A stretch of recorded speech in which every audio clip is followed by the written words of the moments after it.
Heartbreak, a deep dive into the ache. You know the feeling. Your heart feels heavy, your eyes well up, and a wave of sadness crashes over you.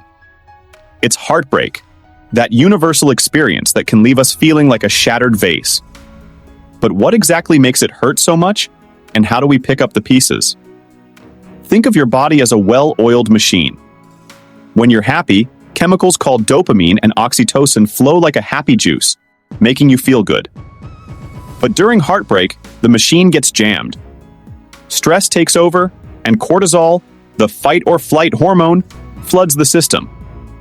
It's like your body's on high alert, even when there's no real danger.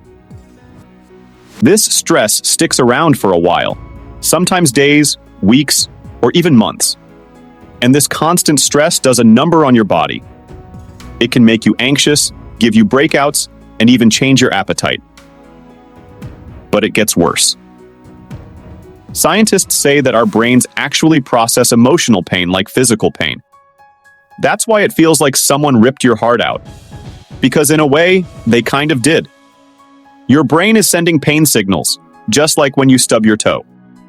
So what can we do about this emotional roller coaster? Do things you love.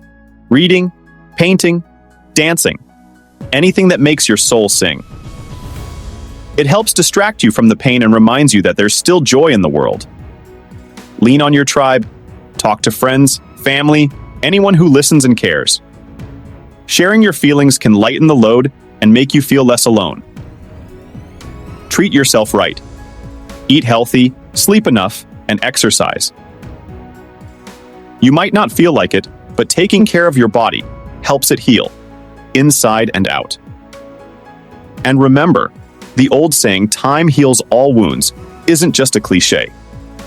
As the stress fades, that pesky cortisol starts to calm down, making space for those happy hormones to slowly come back. It's like the sun peeking through the clouds after a storm. The important thing is this: you're not alone. Heartbreak is a human experience, woven into the fabric of our lives. It's okay to cry, to feel lost, to even yell into a pillow. We've all been there. Just hold on to the hope that, even when it feels impossible, time will mend the wounds and lead you to brighter days. You'll get through this and emerge stronger on the other side.